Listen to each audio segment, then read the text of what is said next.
The streets were crowded. Music could be heard from the restaurants which were decorated with roses, balloons and large red hearts. Young boys and girls were all dressed up. They could be seen in different amorous postures. It was a day different from all others, for it was Valentine's Day, a day when lovers found full scope to express their love. Nina hid behind the curtains of their window and watched the couples walking past, engrossed in each other's love. She knew she could never have anyone to love her, for she was handicapped from childhood. But did anyone realize that she also could love like anyone else and had all the normal desires and instincts like any other girl of her age? She would daydream of having sweet babies of her own, but that remained something only in her dreams. Nina was the second issue of the Roy family.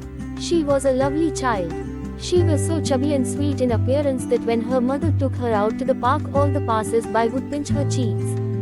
But as she grew up, her parents noticed that she was an introvert and did not like interacting with people. What became a problem for her when she reached the school-going stage was that because of her reclusive nature, whenever she had to talk to people, she would stutter and stammer. The first year of schooling became an ordeal for her. She had to face a lot of teasing and ridicule. Her playmates used to laugh and make fun of her. They used to mimic her so much so that at one stage she refused to go to school. It was impossible for her parents to persuade her, as little Nina had had enough of the mental torture subjected to her. She would just lock herself up and give vent to a deluge of tears. Nina's parents then arranged to have her study at home. They inquired from the school if any of the students who had passed out could teach her at home. It was Nina's good fortune that one of the meritorious boys volunteered to teach her. The student by the name of Pranab had a very kind nature, and hearing about her problem, he was especially interested in taking up the job. Besides, the money would also help him to continue his studies in the science stream in a good college. So it was that Nina was coached at home by a very good conscientious tutor till she passed out with record marks in her IAC examination. In the meantime, Pranab was also able to pass out of medical college. Though he was just a young boy, he always maintained the proper teacher-student relationship with Nina. He gave her encouragement and support, not that he did not lavish on her all the affection which was required to bring her out of her shell. But Nina in her heart of hearts began to hero worship her teacher, who knew so much, almost everything about everything. Not only that, he was so kind and gentle with her, so patient and considerate. She felt love creeping into her adolescent heart, but she told herself that her blossoming love had to be stifled, as she could not ever hope to be loved in return. No man would be proud of a woman who spoke in the way she did. This became a big heartache for the girl, and she often released her pain and mortification in the privacy of the toilet in tears. There was no hope in her life. She could never ever put her arms around the man she loved. She could never ever tell him how her heart was overflowing with love for him.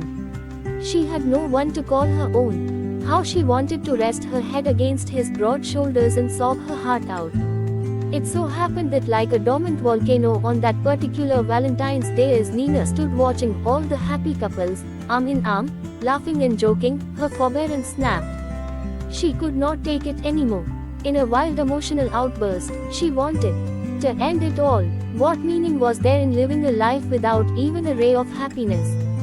Day after day, the yearning, the craving for Pranab was tearing her young heart into fragments. She bled and endured, but no one had any inkling of her pain and agony. Nina rushed into the toilet and fastened the bolt. The toilet had become her place of refuge and shelter.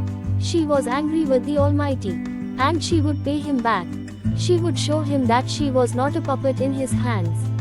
It was cruel and unforgiving for him to give her this affliction, and she would show him how she could terminate all her suffering in a matter of seconds. She took the blade from the rack. Her hands trembled, her head throbbed, her heart beat so loudly that she felt it could be heard. But as she picked up the blade, her head reeled, her vision blurred, and her world became black. After that, she found herself lying on a hospital bed. When she did not come out of the toilet for a very long time, her parents had broken open the door and had called the ambulance. As Nina opened her eyes, she saw that her parents were anxiously watching over her. Pranab was also there. He had heard about her hospitalization and had rushed to the spot. He was saying something to her parents which at first she could not make out, as it sounded like a distant hum. Gradually the words took meaning. He had cleared his doctorate and he had become a speech-language pathologist. He would treat Nina and he was fully confident that in 3 months' time she would get over her handicap. Besides, he had also got an offer as a specialist and consultant in one of the best hospitals in the UK. After he had given this information, he hesitated a little and asked her parents if he could have a little time with her alone. Pranab looked at Nina for a very long time. That gaze was saturated with tenderness and dripping with love. He then confessed to her that he had lacked the courage to ask her for her hand as she seemed distant and aloof. He had always loved her intensely. He was the one to groom and nurture her from a small insecure girl to a young lady. At first, he loved her in the way a gardener would love his flowers. But as she grew up to be a delicate, attractive lady, he had fallen deeply in love with her. But being her teacher and she being the student, he could not tarnish the image of this noble relationship by expressing his feelings for her. He was now asking her to marry him as he was going abroad and would not like to leave her behind. Nina's eyes welled up with tears once more. It was too explosive an announcement. Nina stretched out her hand to him as he whispered, "Happy Valentine's Day, love." Soon she was in his arms.